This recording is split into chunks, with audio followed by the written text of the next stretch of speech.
Hello everyone, welcome to this channel.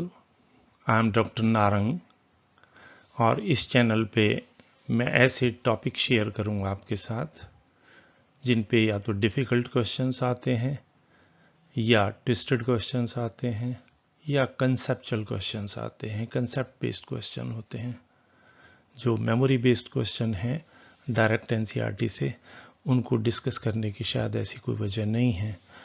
तो जो है आज के वीडियो में I am going to talk about the topic transportation of oxygen through blood. Without further ado let's start. जो points मैं इसमें कवर करूंगा वो पॉइंट्स देखिए कौन कौन से हैं। Percentage of oxygen transportation through plasma और आरबीसी। आरबीसी से या प्लाज्मा से परसेंटेज वाइज कितनी ऑक्सीजन ट्रांसपोर्ट होती है। सेकंड में मैं जो रेस्पिरेटरी सिस्टम है ह्यूमन का, जो ट्रांसपोर्टेशन का पार्ट है, उसको कॉकरोच से कंपेयर करूंगा। थर्ड पार्ट में ऑक्सीजनेशन और ऑक्सीडेशन, हीमोग्लोबिन के लिए दोनों प्रोसेस हैं, उनमें क्या फ़र्क है और ऑक्सीजन कैरिंग कैपेसिटी में क्या फ़र्क होता है।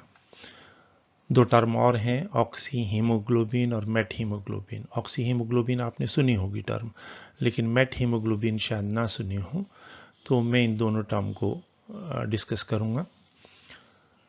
नेक्स्ट, हीमोग्लोबिन, कितनी अमाउंट हीमोग्लोबिन की कितनी ऑक्सीजन कैरी करती है, वो हम डिस्कस करेंगे। और लास्ट पार्ट में ऑक्सी हीमोग्लोबिन डिसोसिएशन कर्व और उसकी शिफ्टिंग राइट हैंड साइड या लेफ्ट हैंड साइड में।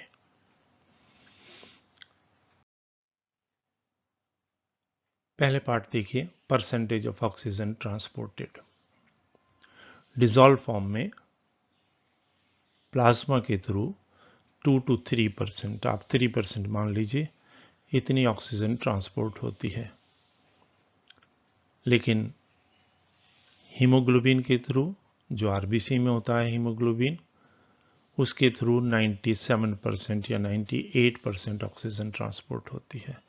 तो ऑलमोस्ट बिग नंबर 97%, उतनी ऑक्सीजन जो है वो आरबीसी के थ्रू ट्रांसपोर्ट हो रही है। अगर हम कॉकरोच से कंपेयर करें, I have written CF cockroach, compare from cockroach.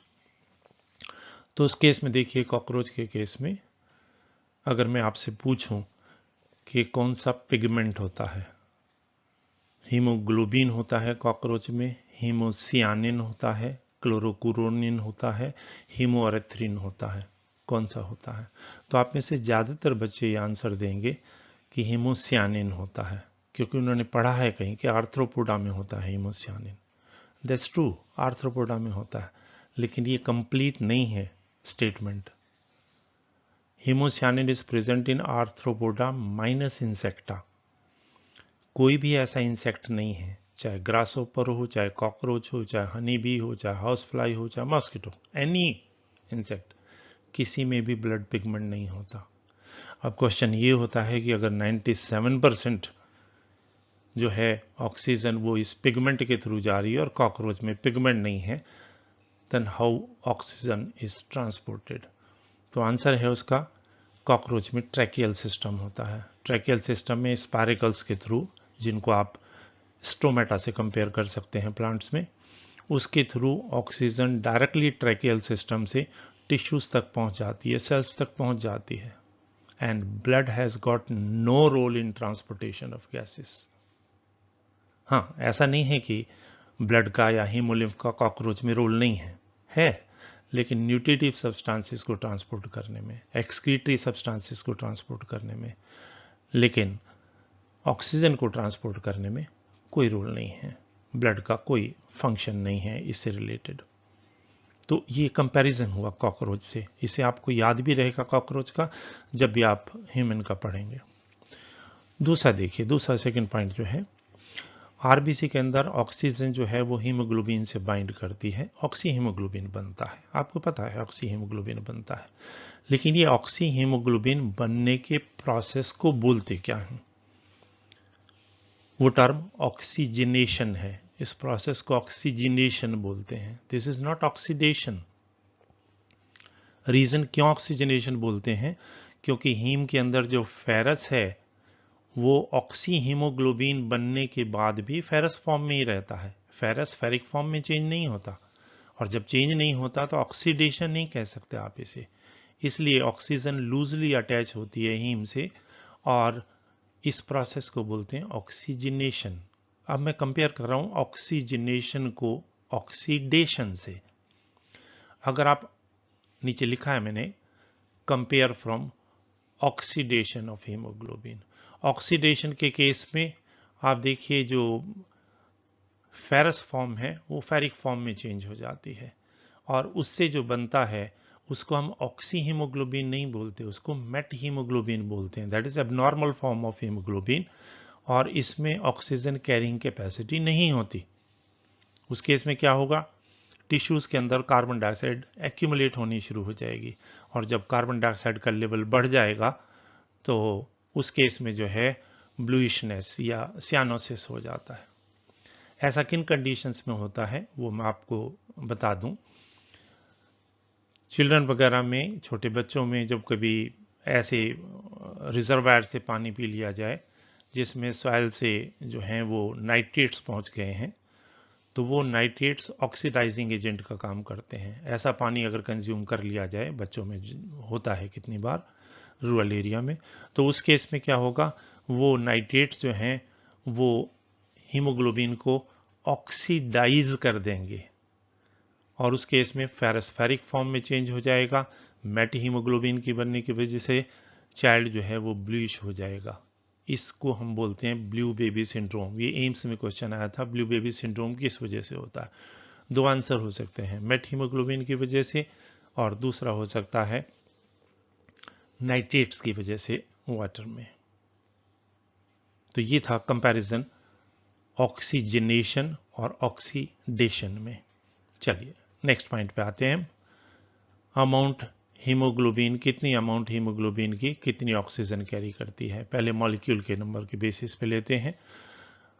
Haemoglobin का सिंगल मॉलिक्यूल जो है उसमें हम लिखते हैं HB4, क्योंकि इसमें 4 सब यूनिट होती हैं।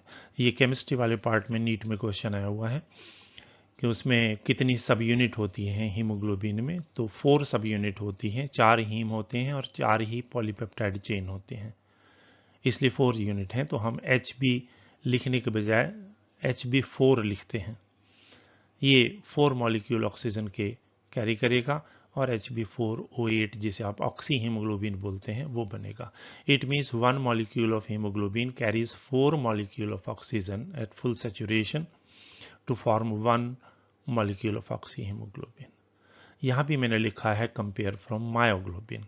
आपको इस टाइप के जो कनेक्शंस हैं वो बहुत ज़रूरी हैं समझने, अदरवाइज आप आइसोलेशन में कोई भी चीज़ याद नहीं रख सकते, ज़्यादा टाइम तक रिटेन नहीं कर पाएंगे उसे।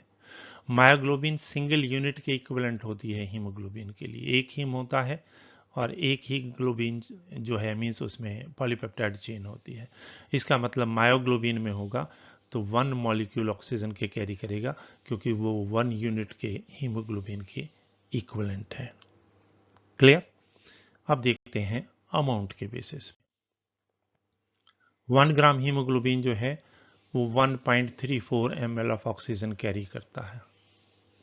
अगर हम 100 ml या 1 डेसीलीटर ऑफ आर्टीरियल ब्लड की बात करें तो ब्लड में 12 to 16 ग्राम हीमोग्लोबिन होता है पर 100 ml ऑफ ब्लड। हम 15 एवरेज ले लेते हैं। 15 ग्राम हीमोग्लोबिन जो है उसको 1.34 से मल्टीप्लाई कर दीजिए, टोटल आएगा अप्रॉक्सीमेटली 20 ml ऑफ ऑक्सीजन। तो 20 ml ऑफ ऑक्सीजन जो है वो 100 ml ऑफ ब्लड जो है वो कैरी करेगा, राइट? लेकिन थोड़ा ठहरिए, ये 20 ml टिश्यूज को सप्लाई नहीं होने वाले। सेकेंड पॉइंट देखिए कितना सिग्निफिकेंट है। only 25% of this oxygen is dissociated or delivered to tissues. 25%, तो 20 ml का 25% हो गया 5 ml। इसका मतलब सिर्फ 5 ml 5 ml जो ऑक्सीजन है वो सिर्फ टिश्यूज में डिलीवर होगी पर 100 ml ऑफ ब्लड। और अगर 21% जो एयर में ऑक्सीजन है उसमें से 5% हम निकाल लें तो 5% के बाद 21% में से 16 जो है वो बचा। 16% जो ऑक्सीजन है वो हम ब्रीद आउट कर देते हैं। नॉर्मली आप सोचते हैं कि आप ऑक्सीजन लेते हैं और कार्बन डाइऑक्साइड निकालते हैं, ब्रीद आउट करते हैं, एक्सेल करते हैं, लेकिन ऐसा नहीं होता। जो आप ऑक्सीजन भी लेते हैं 21% ऑक्सीजन आप एटमॉस्फेयर से ले रहे हैं, उसमें 16% आप ब्रीद आउट कर रहे हैं। आप 20 ml में से पर 100 ml ऑफ ब्लड सिर्फ 5 ml यूज कर रहे हैं। एक बार क्वेश्चन नीट में आया था कि ये जो 70% ऑक्सीजन है वीनस ब्लड में इसका क्या रोल है। यस, इसका फंक्शन है, ये एक रिजर्व का काम करती है मसल कॉन्ट्रैक्शन में। नेक्स्ट पॉइंट लेते हैं हम, एल्वियोलाई में हीमोग्लोबिन फॉर्मेशन में जो फैक्टर्स हैं उनका क्या रोल है, और टिश्यूज में जहां ऑक्सीजन डिलीवर होती है उसमें क्या रोल है। तो फैक्टर्स हम देखते हैं कौन कौन से हैं। एल्वियोलाई में ऑक्सी हीमोग्लोबिन फॉर्मेशन के लिए ऑक्सीजन ज़्यादा होनी चाहिए जो एल्वियोलाई में होती है, कार्बन डाइऑक्साइड कम, हाइड्रोजन आयन कंसंट्रेशन कम और temperature come. They will all favour the formation of oxy haemoglobin, right. लेकिन अगर टिश्यू में देखें तो वहां फॉर्मेशन नहीं, वहां डिसोसिएशन चाहिए। सारे फैक्टर रिवर्स कर दीजिए। पार्शियल प्रेशर ऑक्सीजन का लो हो गया, कार्बन डाइऑक्साइड जो है उसका पार्शियल प्रेशर हाई हो गया, हाइड्रोजन आयन कंसंट्रेशन हाई हो गई, टेम्परेचर लो से हाई हो गया। क्योंकि टिश्यूज में मेटाबॉलिक रिएक्शंस बहुत ज़्यादा होती हैं तो वहाँ पर टेम्परेचर कंपैरेटिवली ज़्यादा होता है एल्वियोलाई के, इसलिए वहाँ पर ऑक्सी हीमोग्लोबिन डिसोसिएट होगा और ऑक्सीजन जो है वो टिश्यूज को सप्लाई हो जाएगी। क्लियर? इसको मैं एक और तरीके से एक्सप्लेन करूंगा। हम नेक्स्ट स्लाइड लेते हैं। ऑक्सी हीमोग्लोबिन डिसोसिएशन कर्व नाम आपने सुना है। इसमें जो वाई एक्सिस है उस पे हम हीमोग्लोबिन का सैचुरेशन परसेंटेज लेते हैं और जो एक्स एक्सिस है बेस पे उसमें हम पार्शियल प्रेशर ऑफ ऑक्सीजन लेते हैं और दोनों के बीच में ग्राफ प्लॉट करते हैं। उसकी शेप क्या आती है इस पे पहले क्वेश्चन आ चुके हैं कि वो जे शेप होता है, एल शेप होता है, एस शेप होता है। तो ध्यान रखिए शेप जो होती है वो एस शेप्ड है और इस ऑक्सी हीमोग्लोबिन डिसोसिएशन कर्व को हम सिग्मॉइड कर्व बोलते हैं बिकॉज ऑफ एस शेप्ड। एक और कंडीशन, ये कर्व जो है वो राइट हैंड साइड और लेफ्ट हैंड साइड शिफ्टिंग, इससे क्या मतलब है। मैंने लिखा है कि सिग्मॉइड कर्व की शिफ्टिंग जो है वो किस तरह से होती है। तो शिफ्टिंग में देखिए किन कंडीशन में वो राइट हैंड साइड में शिफ्ट करेगा। राइट हैंड साइड को पहले आप समझ लीजिए, इसमें मैं बहुत सिंप्लीफाइड एक लाइन दे देता हूं आपको। ये राइट हैंड साइड शिफ्टिंग मान लीजिए। कर्व जो है इस पोजीशन से, जो लेफ्ट पोजीशन से उससे राइट हैंड साइड में शिफ्ट हो गया है। ये शिफ्ट कब होता है, जब ज़्यादा ऑक्सीजन की ज़रूरत होती है, टिश्यूज़ को ज़्यादा ऑक्सीजन चाहिए, उस टाइम पे oxy haemoglobin dissociation curve right hand side में शिफ्ट हो जाता है। क्यों ज़्यादा ऑक्सीजन मिलेगी यहाँ पर, आप देखिए यहाँ पे 50% सैचुरेशन में 27 थी वैल्यू पार्शियल प्रेशर की ऑक्सीजन की। अब अगर कर्व यहाँ शिफ्ट हो गया है तो इसमें वैल्यू जो है वो यहाँ चेंज हो जाएगी, अप्रॉक्सीमेटली 35 हो सकती है, 40 हो सकती है। इसका मतलब ज़्यादा ऑक्सीजन रिलीज होगी अगर कर्व राइट साइड में शिफ्ट कर जाए। इस टाइप के क्वेश्चन एम्स में आए हुए हैं और अगर 5-6 ईयर्स बैक देखें तो आपको नीट में जो ऑल इंडिया पीएमटी के नाम से होता था पहले, उसमें आपको क्वेश्चन मिल जाएंगे। तो वो राइट हैंड साइड किस कंडीशन में शिफ्टिंग होगी, जब ज़्यादा ऑक्सीजन डिसोसिएट होनी है ऑक्सी हीमोग्लोबिन से। ये किन कंडीशन में होता है, मैंने बहुत सिंप्लीफाई कर दिया है इसको। मैं सारी कंडीशन में एरो अपवर्ड दिए हैं, आप आसानी से याद कर सकते हैं। टेम्परेचर इंक्रीज होगा तो राइट साइड में शिफ्टिंग होगी, ज़्यादा ऑक्सी हीमोग्लोबिन डिसोसिएट होगा। कार्बन डाइऑक्साइड बढ़ेगी टिश्यूज़ में तो ज़्यादा ऑक्सीजन रिक्वायरमेंट होगी तो राइट साइड में शिफ्टिंग होगी। हाइड्रोजन आयन कंसंट्रेशन बढ़ेगी तो राइट साइड में शिफ्ट होगी। हायर एल्टीट्यूड पे आप चले जाएं जहाँ पार्शियल प्रेशर कम होता है तो राइट साइड में शिफ्टिंग होगी। और 2,3-DPG ये एनसीईआरटी में दिया हुआ है, डाइफॉस्फो या बाईफॉस्फो, इसे बीपीजी भी बोलते हैं, बाईफॉस्फोग्लिसरॉल्डिहाइड, और ये आरबीसी में प्रेजेंट होता है। ये भी अगर ज़्यादा हो जाए तो कर्व राइट साइड में शिफ्ट हो जाता है। अब अगर क्वेश्चन डिफरेंट तरीके से आ जाए, मैं फिर इससे पहले वाली स्लाइड में एक पॉइंट था जो मैंने डिस्कस किया था कि अगर यहाँ पर डिसोसिएशन के बजाय पूछ लिया जाए ऑक्सी हीमोग्लोबिन फॉर्मेशन के लिए क्या कंडीशन होगी, तो इनको रिवर्स कर दीजिए। बहुत आसान है। टेम्परेचर लो होना चाहिए, कार्बन डाइऑक्साइड कम होनी चाहिए, हाइड्रोजन आयन कंसंट्रेशन कम होनी चाहिए, ऑक्सीजन ज़्यादा होनी चाहिए। और नीचे आप अगर देख पा रहे हो तो मैंने लिखा है question, favourable condition for the formation of oxy haemoglobin in alveoli. ये नीट 2021 में, मींस अभी लास्ट मंथ जो एग्ज़ाम हुआ था उसमें ये क्वेश्चन आया है। और आप क्वेश्चन का आंसर दे सकते हैं बहुत आसानी से, क्योंकि फॉर्मेशन ऑफ ऑक्सी हीमोग्लोबिन पूछा है इसलिए टेम्परेचर कम होना चाहिए, कार्बन डाइऑक्साइड कम होनी चाहिए, ऑक्सीजन ज़्यादा होनी चाहिए और हाइड्रोजन आयन कंसंट्रेशन कम होनी चाहिए। और अगर डिसोसिएशन पूछा है तो कर्व राइट साइड में शिफ्ट होगा और उस केस में जो है ये सारी कंडीशन रिवर्स हो जाएंगी फिर। तो डिसोसिएशन और फॉर्मेशन ऑफ हीमोग्लोबिन दोनों के लिए कंडीशन क्या क्या है, मैंने सिर्फ एक शिफ्टिंग दी है, क्योंकि मैं ये बताऊं कि इन कंडीशन में राइट में होता है कि इन कंडीशन में लेफ्ट में शिफ्टिंग होती है तो आप कंफ्यूज हो जाएंगे। इसलिए मैंने सिर्फ एक कंडीशन ली है, वो आप याद रखेंगे। लेफ्ट उसको रिवर्स कर दीजिए, सारी कंडीशन को लेफ्ट में आप उसे कर लेंगे।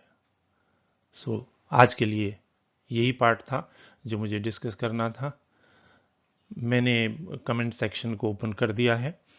जो भी आपको जो क्वेरीज हों आपकी या क्वेश्चन कोई पूछना चाहें आप उसमें, या कोई पॉइंट क्लियर ना हो, मैंने कोशिश की है आपको सारे पॉइंट्स क्लियर हो जाएं, कंसेप्ट समझ आ जाएं, लेकिन फिर भी आप पूछना चाहें उसमें तो आप क्वेश्चन पूछ सकते हैं। लेकिन मेरी एक रिक्वेस्ट है, आप ध्यान रखें कि जो भी क्वेश्चन आप पूछें वो या तो एनसीईआरटी फ्रेमवर्क में हो या नीट के फ्रेमवर्क में हो।